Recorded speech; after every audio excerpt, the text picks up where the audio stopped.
And thank you, everybody, for joining us. Thanks to Scottsville and for hosting us. Thank you for coming. And thanks for the snacks. I was looking forward to that all afternoon. We have no remote participants, as far as I know. I don't need to worry about that. And first item of business is the disposition of the minutes for our October meeting. Anybody have any comments, questions, additions?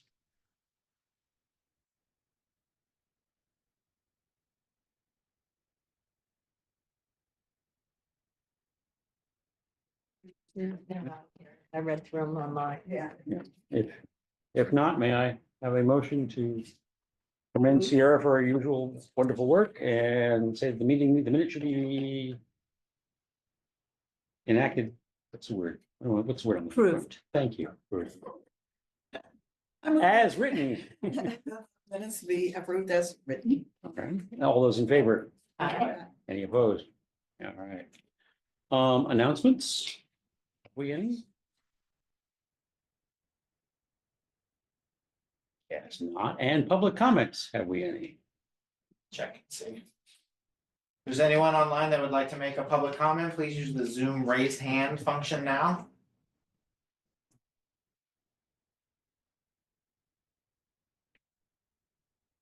Any public comment? It doesn't look like there's any online public comments. All right, great. So we'll move on to Ann's presentation on the little free food pantry. Oh, here.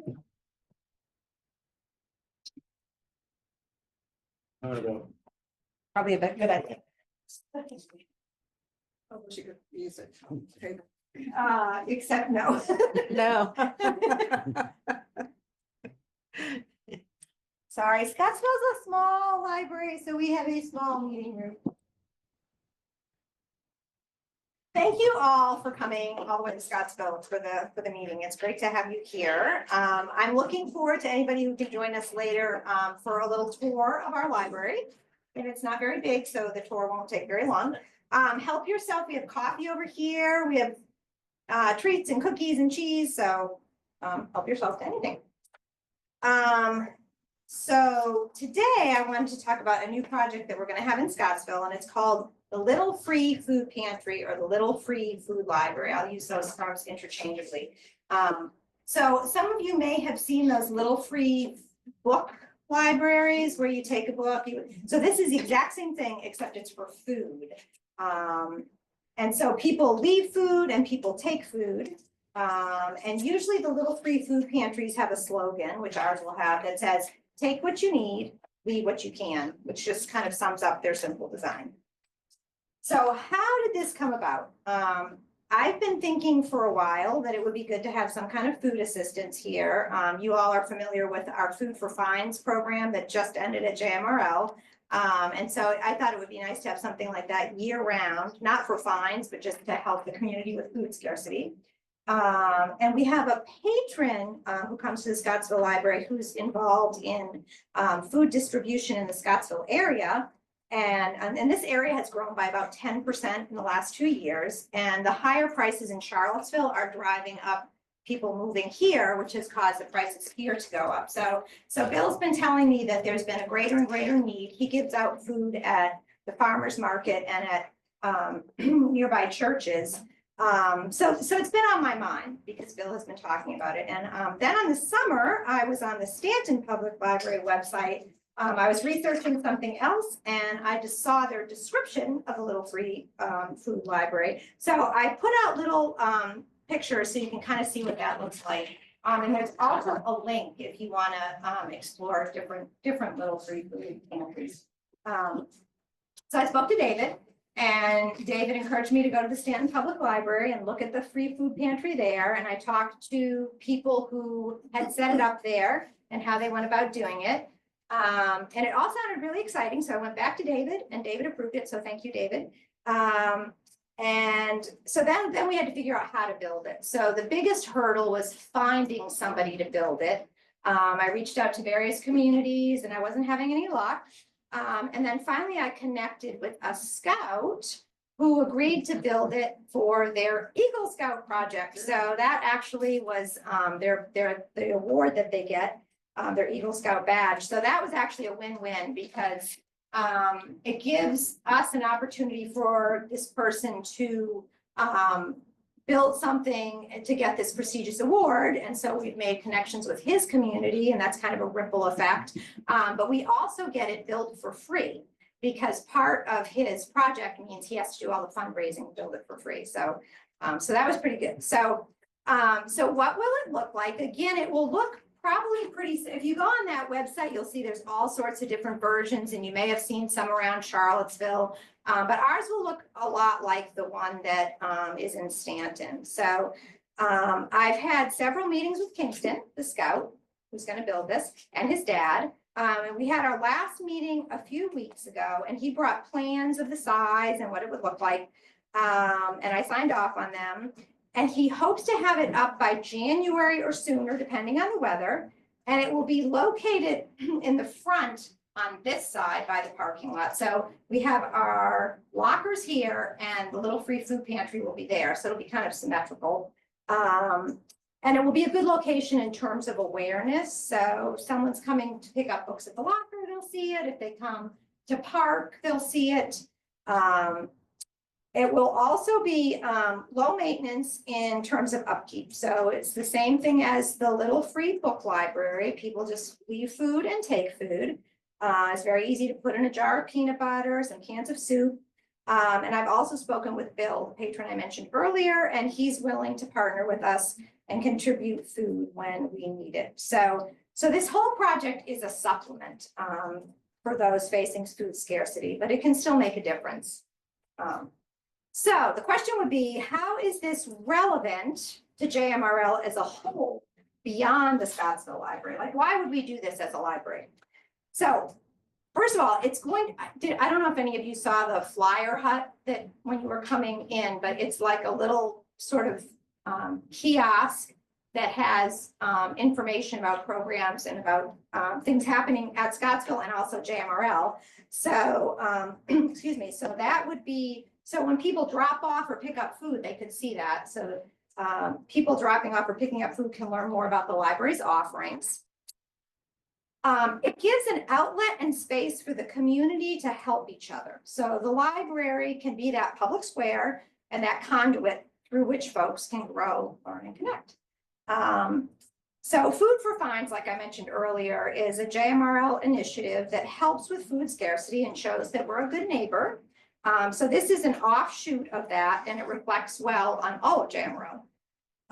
It shows also that we see the community, that we're part of the community, and that we reach out. So this is kind of a version of a library that's actively involved and actively reaching out and reflects JMRL's mission as a whole.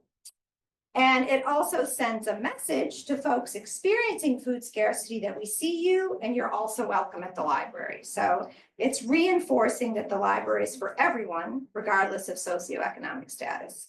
And we also may be connecting with disenfranchised folks who don't normally think of the library, that it's for them. So we could be welcoming them in that way. We can earn their trust. They could come and pick up food. Then they could feel like, well, this is a safe space. They might bring their kids into the library. So it kind of has, again, that ripple effect.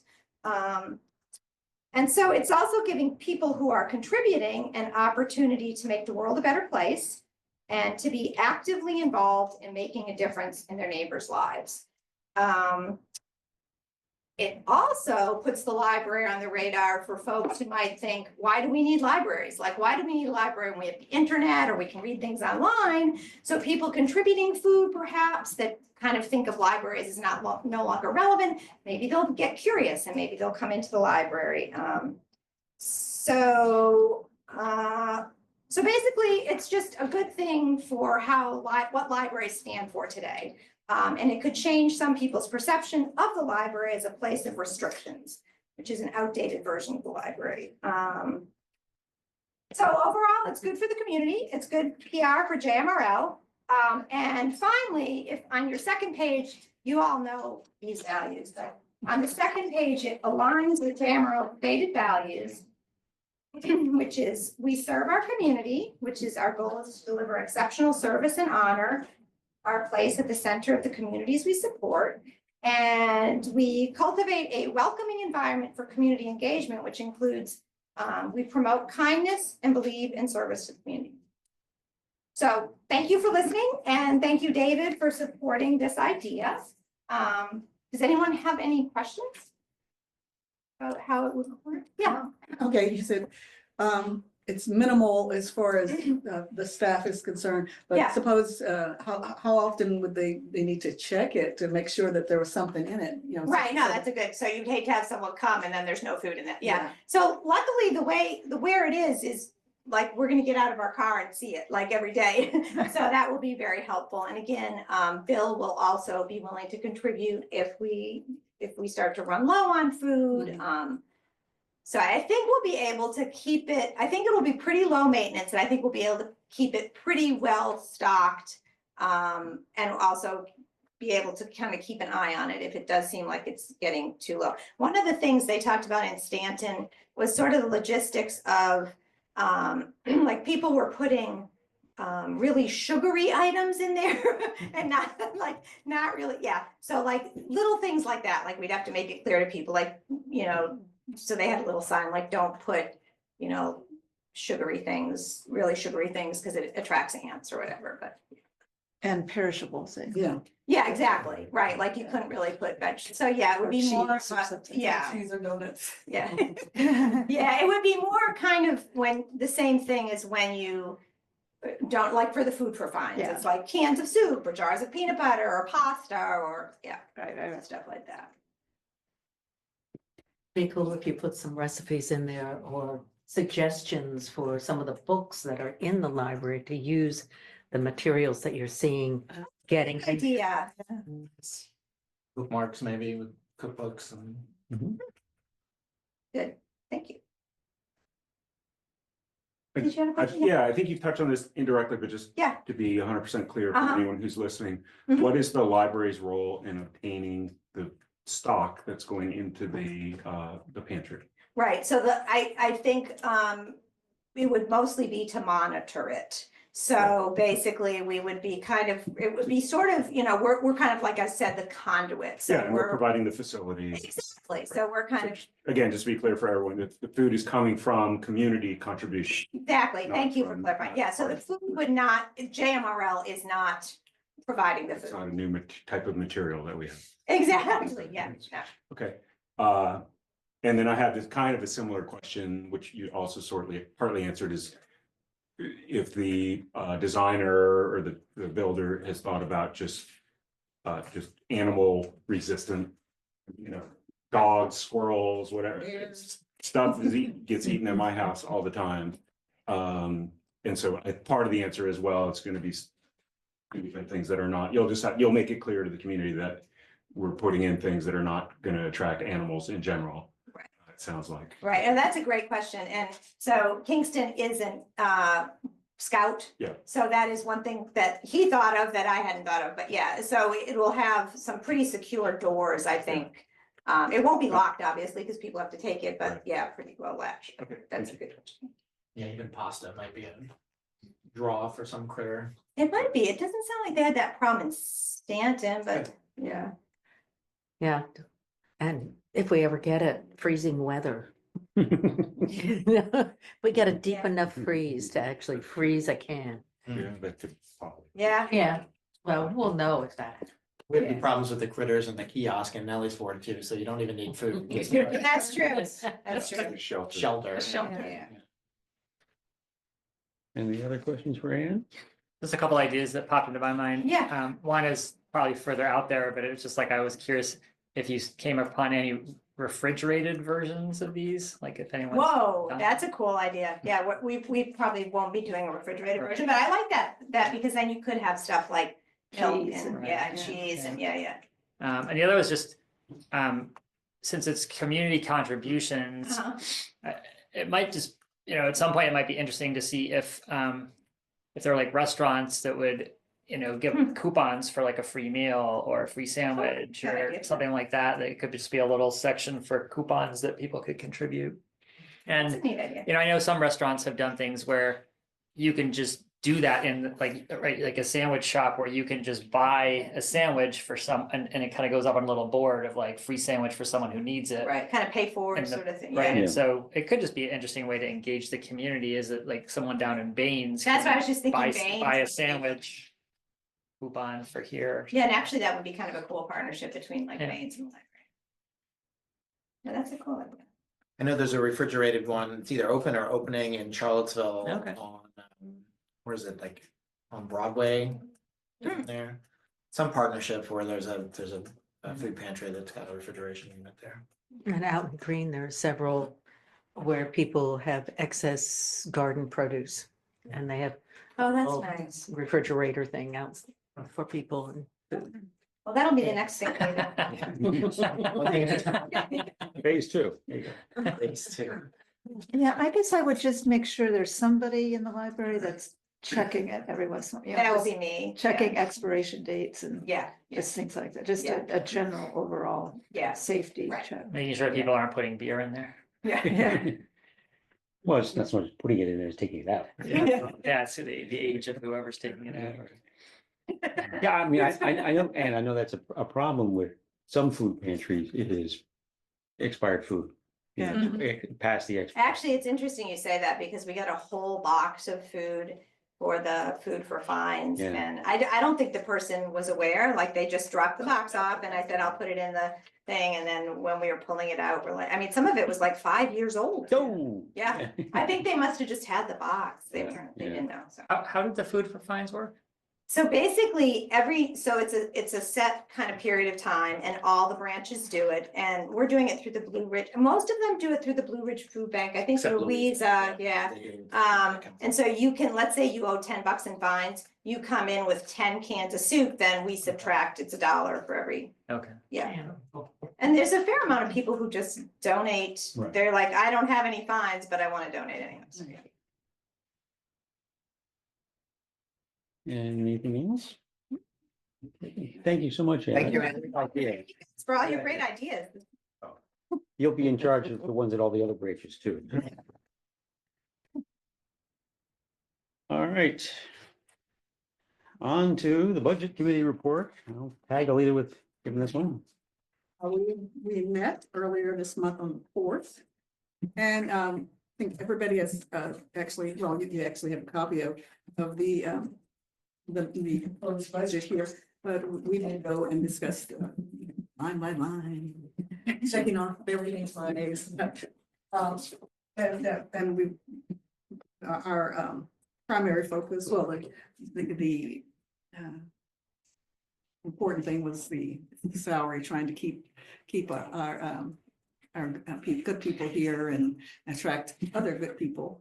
And also using the state aid in the salary, and then moving the subscription things to another part in the budget, instead of being equipment there, because it's not really equipment. But anyway, I think you've had this basically for a month or two. And we don't have I don't think we have the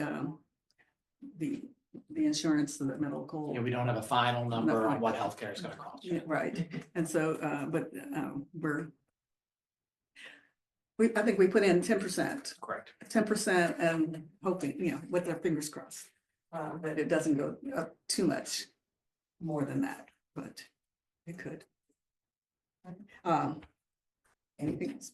I think so the committee is recommending to the board. Right, we're recommending, that this budget be approved. No, keeping in mind that the medical insurance has to be included in that. And I ran some quick numbers on that. If it does go to 15% even, it's about a $50,000 change across all 5 jurisdictions. So If it drops to 5, if it drops to 5, presumably it's About the same, similar yeah. in the other direction. Yeah, Okay. I didn't actually do that math.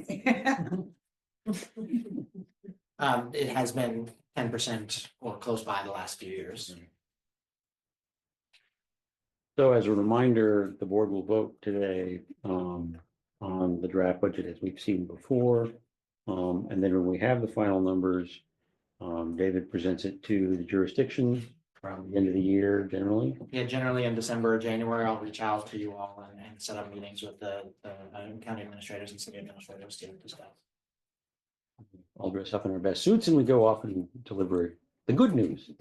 Library budget. Yes, the good news, it's 10%, not 15.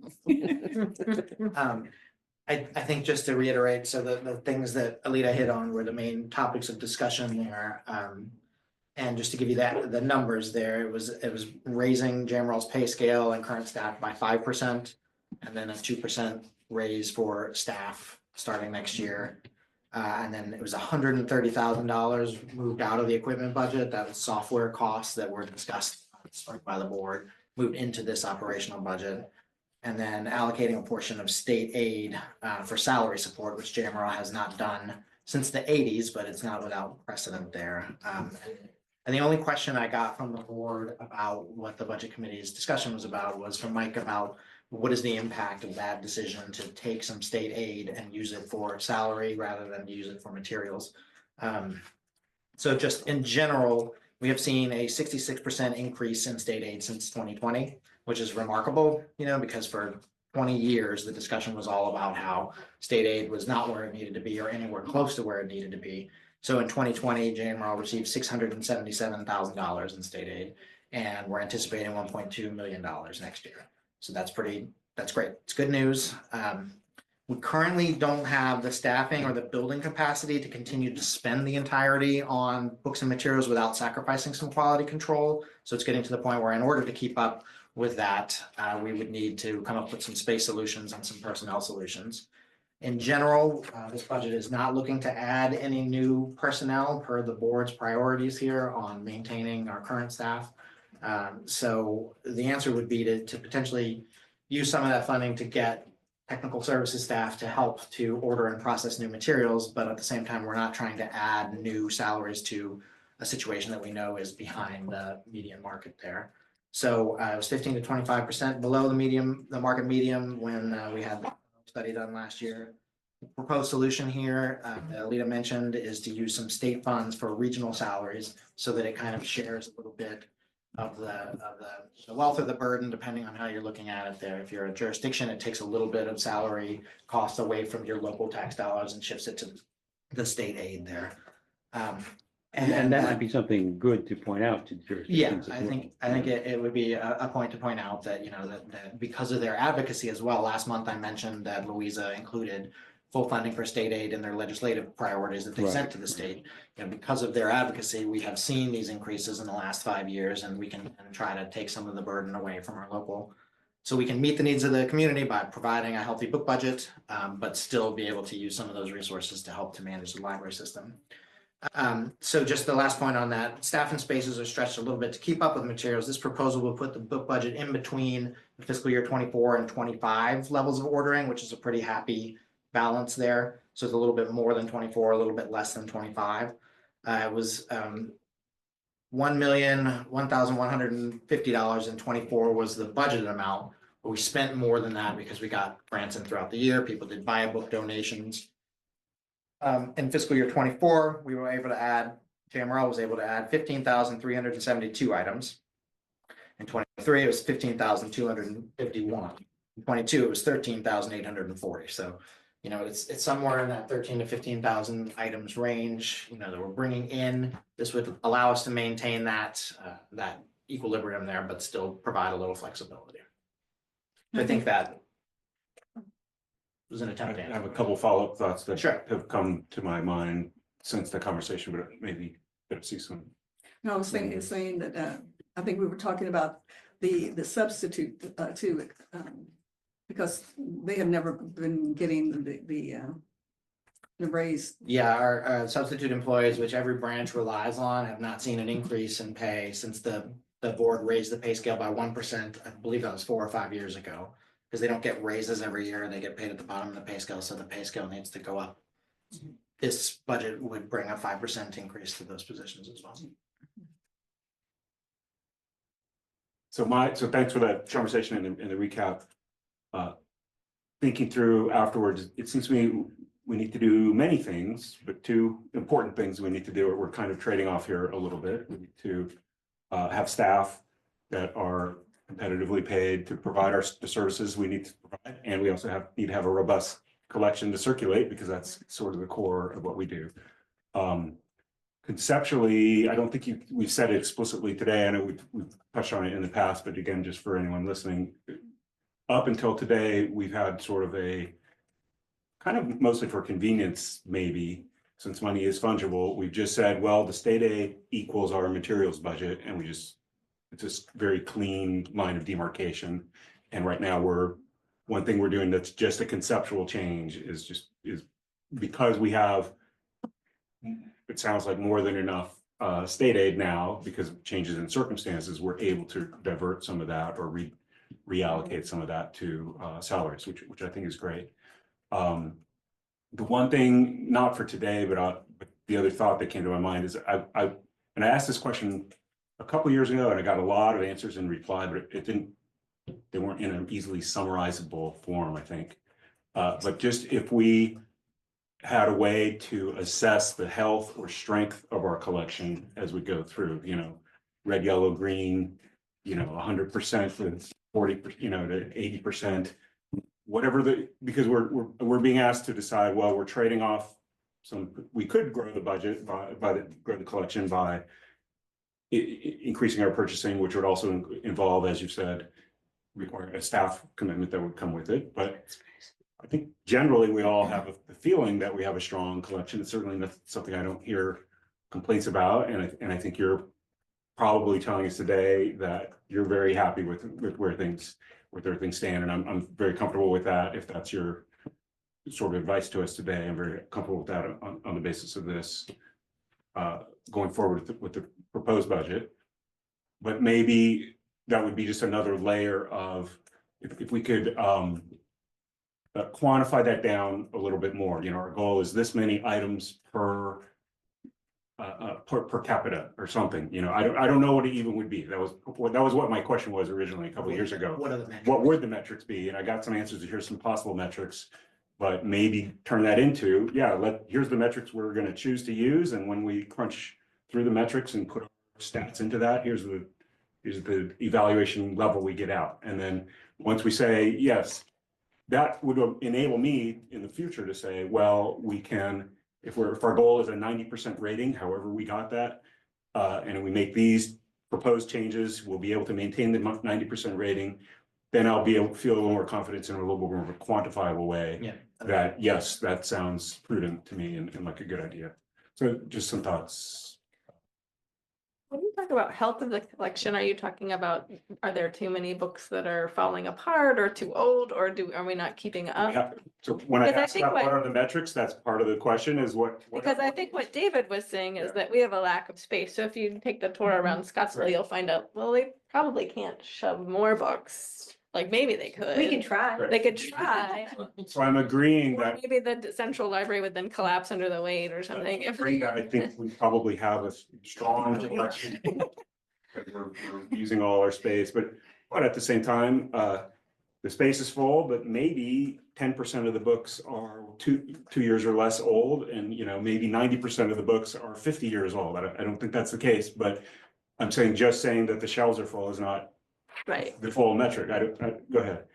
Can I talk as like a person coming to the board meeting, I guess, Yeah. is, so who would be able to answer your questions so well as Meredith? Right. So And she's so good at like teaching it, like every time someone new comes on board, I like to have her come and she gives a great absolutely. thing about like the parameters of weeding, and because you always do get new books in, but you can't get you have to get rid of books to get. So I new. alluded to a previous kind of round of exchange along these lines, and it did come from Meredith.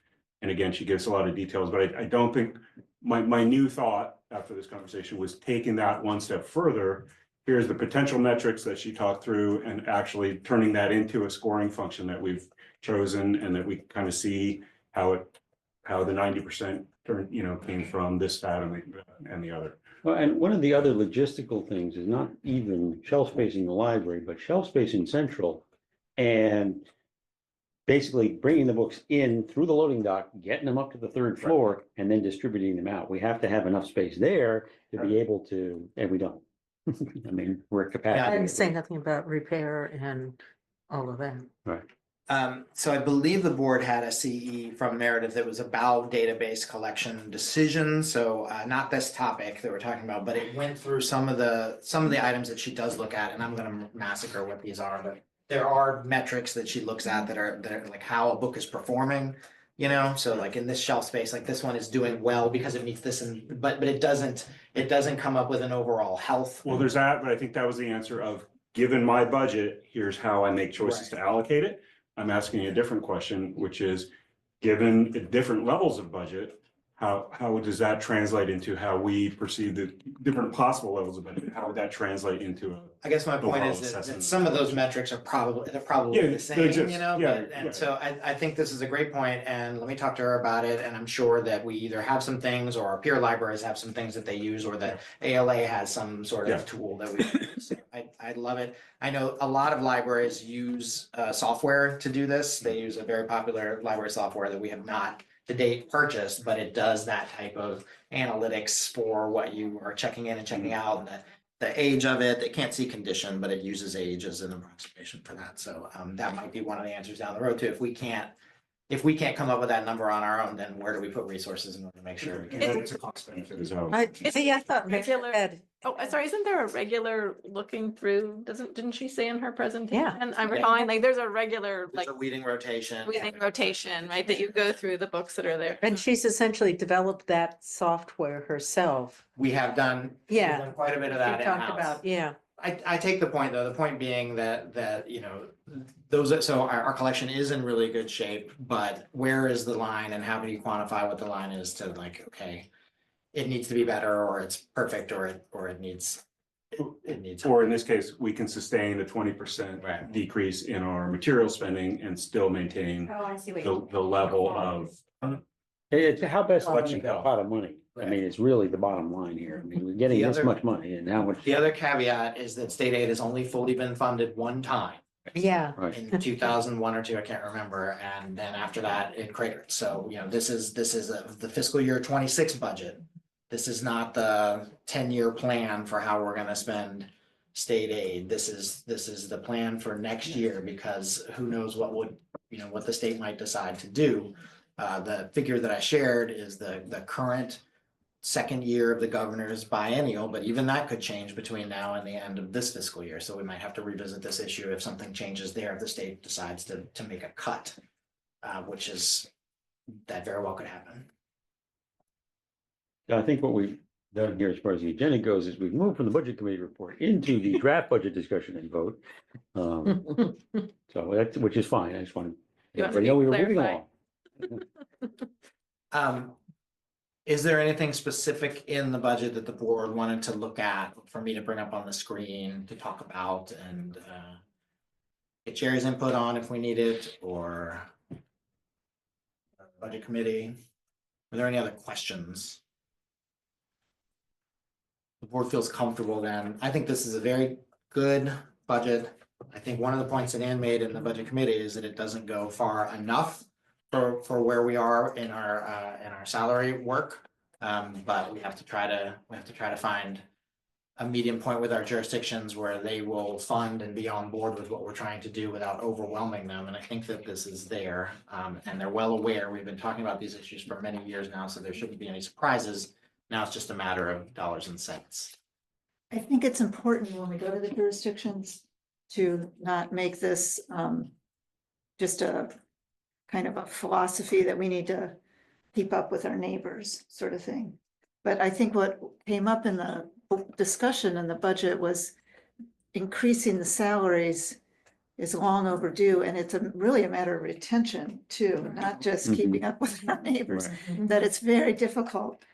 I mean, Lindsay was really making that point. Yeah. It's just very difficult when people leave to go to Stanton or something like that, and then they have to hire somebody else and do the training. And so if It's very the expensive. jurisdictions can really understand how important retention is, and I think I think that's- David has mentioned this before, that the jurisdictions are having the same issue. Yes. You know, municipal jobs are not the the high fruit here. Yeah. So I hope that most of the jurisdictions would understand that, but yeah, it's a good point to make, definitely. It's very expensive to replace people, so I think it would be a better sense for us to try to keep the people we Yeah, yeah. pay them more. Oh, as opposed to- Well, there's. I just wanted to raise this to one issue, which is, and this. If we're now switching to a model where we're taking some of the state aid money to pay for salaries and benefits. It just creates a future risk that, like, right, state aid can pull back. And where it was, I would imagine it's a lot easier to flex on the collection, like, oh, we just have less money for the collection this year, we'll just do, just do what we can. Whereas, like, you can't pull back anywhere near as easily on the salaries, right? So it just creates a new risk that the jurisdictions should be made aware of, that they may be asked to fill a hole that the state creates, right? Is it? Yeah. I'm not saying it's wrong, I'm just saying that's just a risk that Yeah, this is I think that's well put. This is absolutely a calculated risk. And which I think we could phrase to the jurisdictions as an opportunity for them to do as Louisa did and legislate, put in their legislative agenda that we want library, we want library funding to be 100%. But I agree with you, yeah. Right, and I think, Peter, to me, the hole is already there and we're able to fill it now. So another way to make it clear is that we're already being able, if the state aid decreases, we were able to cover that, kick that deficit down the road a little bit using from the jurisdiction standpoint by using the state aid. So it's the same. It doesn't sound to me like we're taking on a new salary commitment that we wouldn't have to take on otherwise, I guess, would be afraid of way to think of it. That's great. We'd have to ask the jurisdictions to fill that, Right. so to speak, for next year. It's already a need. And the only caveat the state has on spending state aid on salaries is that they can only be spent on certified librarians. Mhm. So that are folks with masters in library science degrees who have been certified by the state, which all of our professional librarians have had, but that is a caveat, and that's you can't, for instance, we couldn't just fund the bookmobile with this because you can only use salary for those specific positions. Right. Other comment, these are all great discussion, thank you. Other comments, questions? I'm glad you're going to be talking to them in person, because the 428% increase from that one. Hang on, will look a little bit odd to Yes. them. Yes, it will So they require have to understand explanation. how things are moving. One file. So may I have a motion to adopt the budget as proposed? And make a motion to adopt the budget as proposed. All those in favor? Aye. Any opposed? Great, thank you. And thanks to the budget committee for all their hard work, and thanks to Jerry and David for crunching the numbers as always. Thank you. Point of order, maybe. So last year we did this and Brandon and I sat down with Louisa County and the next day we got new numbers and had to change the budget again. So at that point, I communicated that with all of you all, but there was not a further vote about it. Do we need some sort of vote from the board saying, or do we need to amend that motion to say, it can be updated with new healthcare Yeah, I mean, numbers? if we want to be completely above board, yes. I mean, like- I will amend my motion to include the approval of whatever the healthcare numbers will be when they come in. When we have that to be approved, to take this budget as it's written. In addition to the healthcare numbers finalization when it comes in, hopefully sooner than later. Thank you, Brandon. All those in favor of the amended motion? Aye. Any opposed? Okay, Sorry. no, it's good. Yeah, and thank you. Yes. All right, on to new business. That was it? Not a Business for thing, today. okay. Which will bring us to the library director report. Okay, just a few things to share. JMRL graduated 8 employees from the city of Charlottesville's HR Supervision 1 class last week. This is a requirement for all JMRL supervisors. The city has only had 2 in the past few years, so we always send a big class there. Congratulations to Patrick Kilmer, Heather Pennick, Amy Piercy, Yulita Ellis, Brett Hilton, Amanda Farley, Marianne Kearns, and Megan Smead for finishing the supervisor training. Just an update to the board, the job description project, which started early in 24, is in its final stages right now. The city has accepted the last edits and they have been sent out to all JMRL staff to be signed. They are live on the city's job board. Basically, you can see each and every JMRL job description. They're in much better shape than they have been for 20 plus years. Just they haven't been updated since that time. So this is another important step when it comes to hiring and recruiting, is to having accurate information there. So it's a major milestone that should be complete in the next few days here. I also wanted to mention, I sent this out in an email, I believe, a while ago, when I think I can't remember what the context was, but I sent you all something that was on the staff intranet. So Sarah Elizabeth has been focusing on improving the staff intranet, moving it from a hosted server to a Google site, basically. And that is now live for you all at intranet.jmrl.org. She's still working on it. It's not perfect, but I think this is a tool that some trustees have used and some haven't. And one of the problems has been access. It required you to have a password that you might, I gave it to you in your orientation and then you probably didn't think twice about it. But now it'll be tied into your Google account. So when you're logged into your jmrl.org email, you should be able to go to that URL and access the entire intranet. So for example, all of Sarah's working on a new interface for all of the policies that are on there. It also has the staff procedures that are on there. That question comes up sometimes to the board, like, okay, well, is this policy, is this procedure, where's the line? So you should be able to see all of them there. It also has the staff directory and lots of other useful staff information. Probably forms also. Yeah, forms that are JMRL internal forms, or that we use for the public are on there. Anne already did most of the speaking about the 7th annual Food for Fines, which wrapped up yesterday. I'll send a final report out. I believe every year Brittany supplies us with information. It is the Blue Ridge Food Bank that everybody goes to, except for in Louisa, where it's the community council that distributes the food in that neighborhood. And finally, just an update. We've been, Caleb Payne has been working for a long time on bringing a new phone system into Louisa, and that's finally happened. A couple hiccups here and there, but that has been part of an overall strategy to improve phone services there. And moving on down the line, we're going to be looking at Nelson and Scottsville eventually as well too. And that's all I have to report today.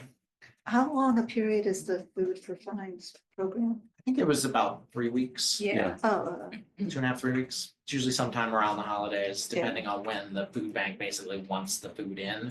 I think it's a little earlier this year. It used to be kind of between Thanksgiving and Christmas. But I think they get overwhelmed in that time, so they want to do it ahead of time. Anything else anybody would like to raise? All right, let's talk about our agenda items for our December meeting, which is a week early Correct. and will be at, North side, thank you. he says, with Yeah, certainty. But we're a week early, so. so when is December? When is? It is going to be on December the 16th at Northside. So it's a month from today, but it's also a week early for, Holidays. yeah, so there should be a policy committee report, Yes, because there'll be a policy committee before then. yes. 1:45, same day, policy committee.